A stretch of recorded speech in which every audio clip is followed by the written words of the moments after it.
Okay, let's get into it. The number, 6666. Mm-hmm. That number, it just brings up so many images, doesn't it? It really does. The number of the beast from Revelation. Exactly. It's had this like incredible hold on people for centuries. So many theories and, even that actual fear. Hexaphobia. Yeah, that's a mouthful. But it's amazing how one number from this ancient book became so potent, so enduring. It really is. It kind of shows how we look for meaning, maybe hidden codes, and maybe how we process fear through symbols like this. Absolutely. And that's our plan today. You sent in some great material exploring all this, the origins, the different takes on 666. Right. So for this deep dive, we want to cut through some of the noise and really see what the history and the scholarship tell us. Looking at the core insights from the sources provided. Yeah, we've got excerpts discussing the number of the beast, mainly digging into Revelation. So the big question is, what's it really about? And why are we still talking about it? It's not just about one verse, is it? It's about understanding that whole world, how they thought, communicated. And how these symbols still resonate today. Definitely. Okay, so the core text, Revelation 13, verse 18. Let's see. One translation goes, "Here is wisdom. Let him that hath understanding count the number of the beast, for it is the number of a man, and his number is 666. And the original Greek is chi stigma. Right. It's like a riddle, almost, a call to figure something out. And notice the emphasis on wisdom and understanding. It implies it wasn't just random, maybe something the original readers could decode. And it comes right after that bit, verses 15 to 17, about needing a mark or the name or the number. To buy or sell, which sounds pretty serious, like some kind of real-world control system. Definitely implies an earthly power.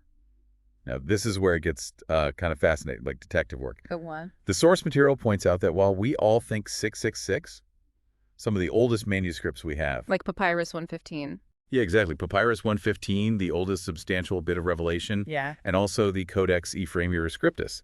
They actually have the number as 6 and 60. Written as chi stigma. So wait, the number everyone knows might not even be the original one. Well, that's where textual criticism comes in. Scholars compare all these ancient copies, looking for errors or changes that crept in when scribes copied them by hand. Makes sense. And having 616 in these very old, very important texts, it suggests the story's maybe a bit more complicated than just it's 666. Our sources also talk about Irenaeus, big church figure, 2nd century. Right, very influential. He was pretty firm. Yeah. Number 666. He even mentioned scribal errors floating around. That he knew about the 616 reading. Apparently, yeah.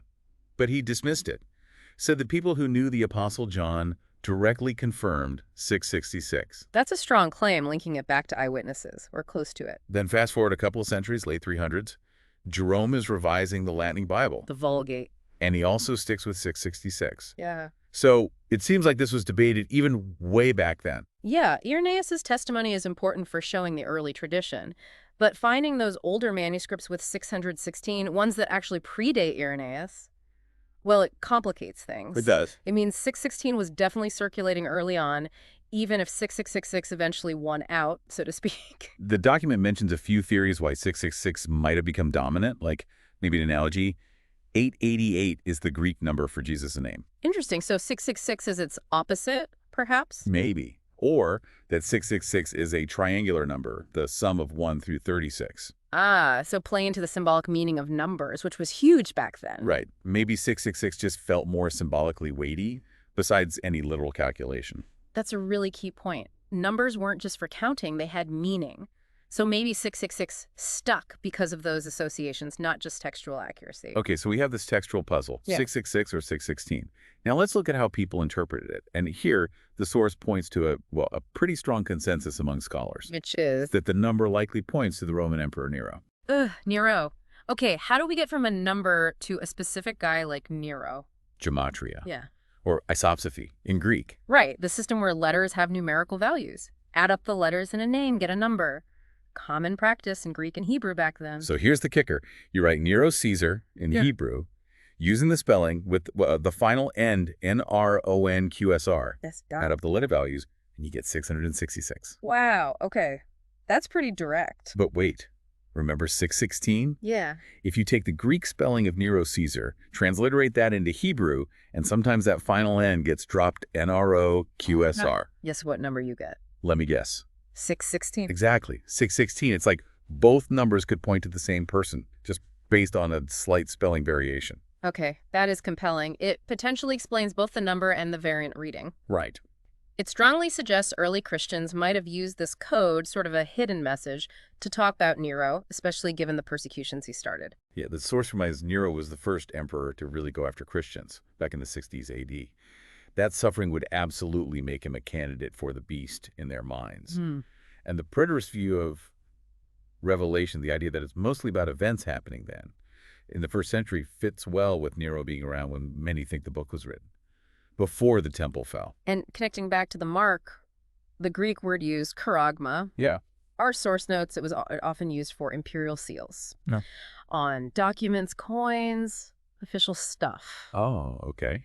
And later, under Emperor Decius, Christians needed that certificate, the libellus, proving they'd sacrificed to Caesar just to, buy and sell, live normally.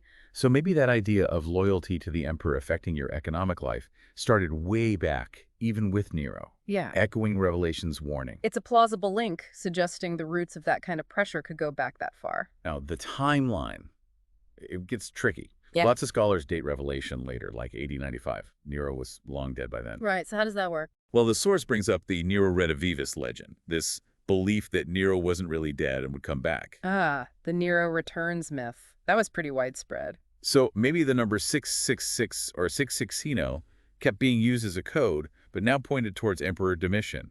He ruled in the 90s, seen as tyrannical like Nero, taxed Asia Minor heavily. Which was Revelation's main audience. Exactly. So even if Nero was gone, his spirit or his type of oppressive rule lived on in Domitian.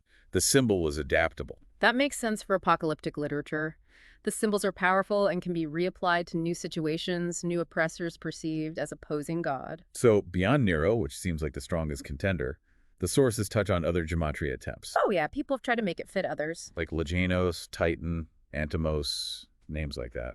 And even Muhammad. There was this Latinized version, Mahometus. Which supposedly adds up to 666 in Greek numerals. Yeah, but the source quickly shuts that down. It says the actual Byzantine Greek spellings don't work, and it was probably a much later attempt to, well, demonize him. Yeah, you have to be careful with those. Sometimes it involves really stretching the language, using weird spellings just to get the number. Right. The Nero theory holds up better because it fits the first century context and uses pretty standard Hebrew spellings. There's also F.R. Slowitz's idea, King of Israel, in Hebrew Hamelech Lizrael, using a specific form of one letter. Could equal 666, interpreted as maybe a rejected messianic title. And then there's Aleister Crowley, the occultist. He called himself the Great Beast, Tsugaion in Greek. And yeah, that adds up to 666 too. But that feels more like him adopting the label rather than interpreting the original text, Definitely a self-proclamation.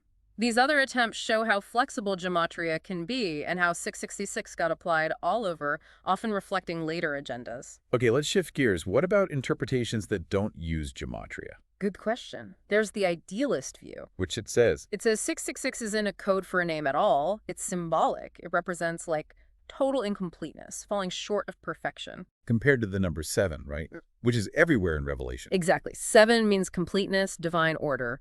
6 is always falling short. So 666 is emphatically imperfect, deeply flawed, triple failure. That's a powerful image, too. It fits the symbolic language of the whole book, where numbers often carry that kind of weight. Then there's the historicist view, seeing Revelation as a sort of map of church history. Right, unfolding over time. Our source mentions the Augsburg Confession Lutheran document and how some Protestants saw the shift from Saturday Sabbath to Sunday. As maybe the mark of the beast, connecting it to Daniel's prophecy about power-changing times and laws. And Seventh-day Adventists build on that, right?